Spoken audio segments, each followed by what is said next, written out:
O livro que eu quero comentar com vocês hoje é de um francês chamado Albert Camus e se chama O Estrangeiro, L'Étranger. É um livro poderoso. Foi muito poderoso quando foi publicado e acho que hoje ele faz talvez mais sentido do que fez quando Albert Camus o escreveu. Estrangeiro é literalmente aquele que está num país que não é o seu. Um francês no Brasil é um estrangeiro. Um brasileiro na França é um estrangeiro. Mas existe uma forma de estrangeirismo existencial da condição do ser humano, que é: o ser humano pertence a um país chamado humanidade e para ser cidadão humano deve seguir um conjunto de protocolos, como por exemplo, lamentar a morte da mãe. O nosso personagem se chama Meursault. Escreve M-E-R-S-A-U-L-T.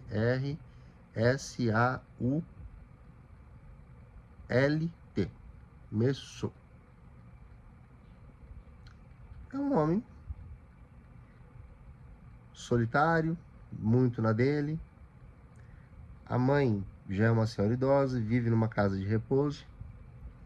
E ele é informado de que a mãe faleceu. Ele vai ao enterro da mãe. As pessoas,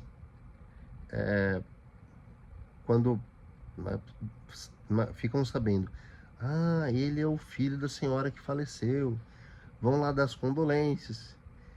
E a reação dele é: obrigado. Merci, merci. Ele não exterioriza de forma alguma, veja, ele não exterioriza um sentimento de luto. E o narrador da história não faz, lógico, né, juízo de valor. Se fosse outro tipo de narrador, poderia fazer, mas não faz o juízo de valor.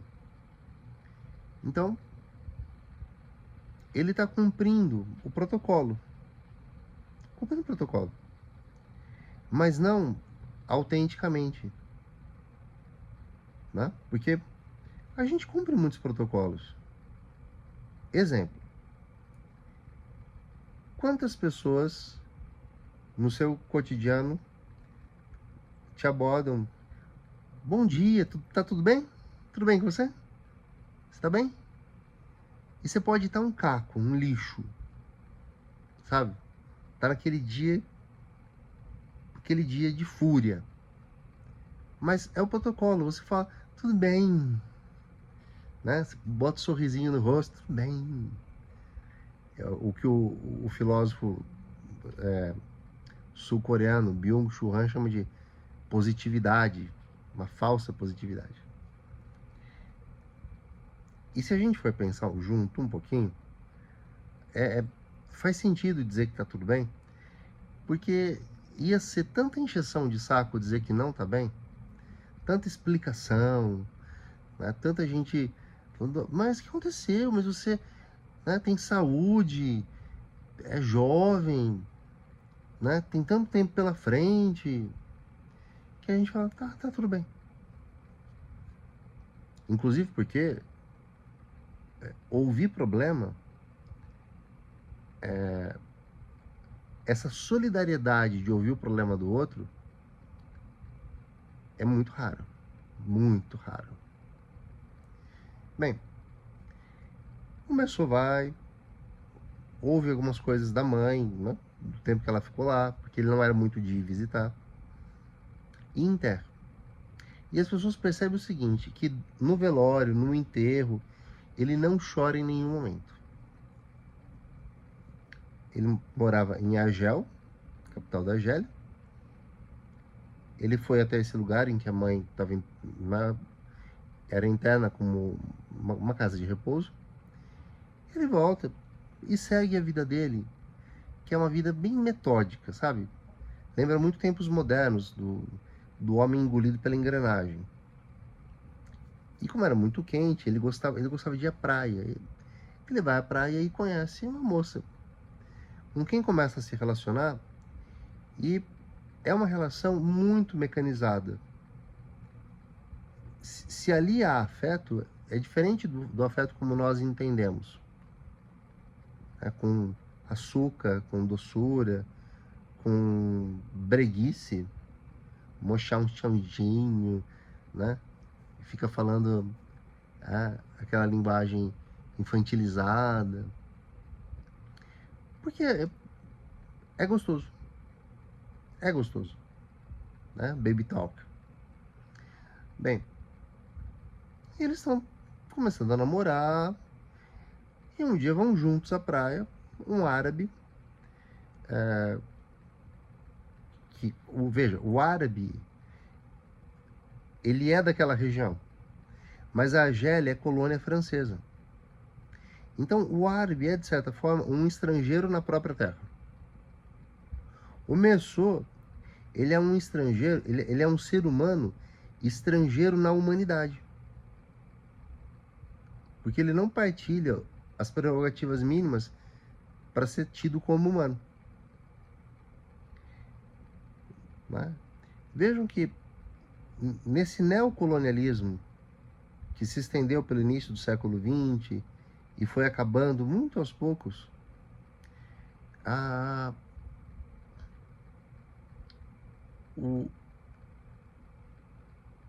eu vou chamar de nativo, tá?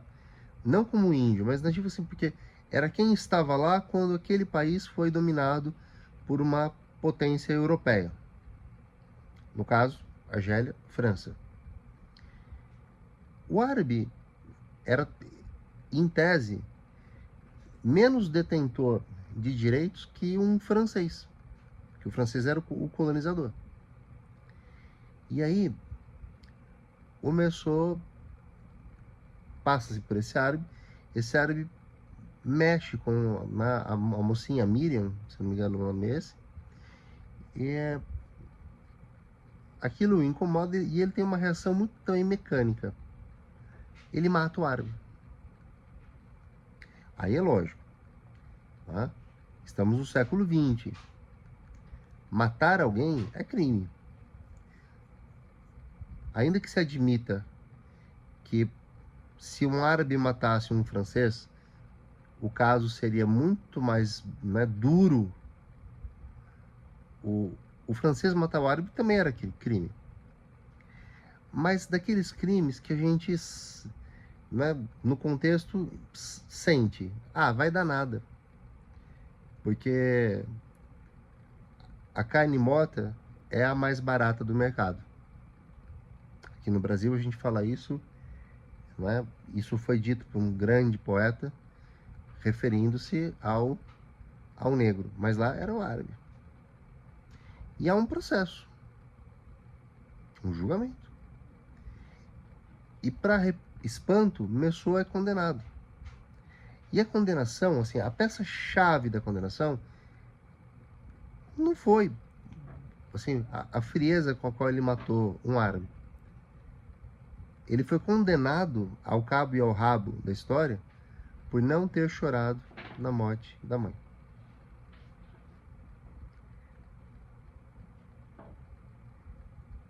Qual foi o aspecto edificante e, portanto, responsável por me moldar como eu sou? Eu comecei a prestar atenção em mim mesmo e a ponderar que há muitos protocolos nessa nossa existência que, em certas circunstâncias, me fazem refletir. Poxa, isso nesse momento não é o meu natural. sentir-se estrangeiro, sentir-se um peixe fora d'água, como se diz, né, comumente, é algo, assim, da vida. Mas não é algo que se deva cultivar, por razões muito óbvias.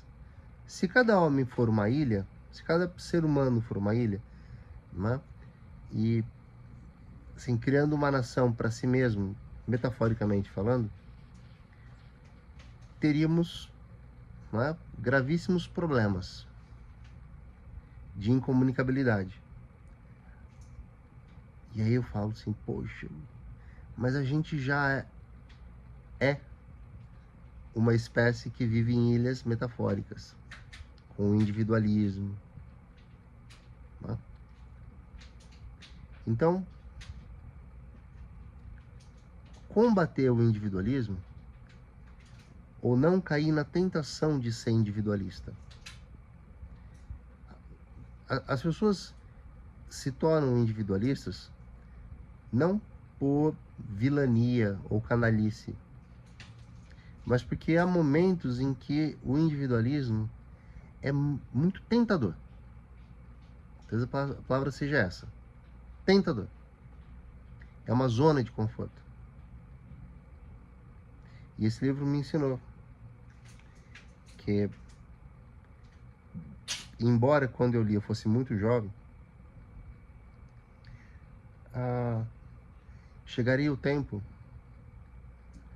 em que eu sentiria preguiça de me comportar como as pessoas esperam que eu me comporte.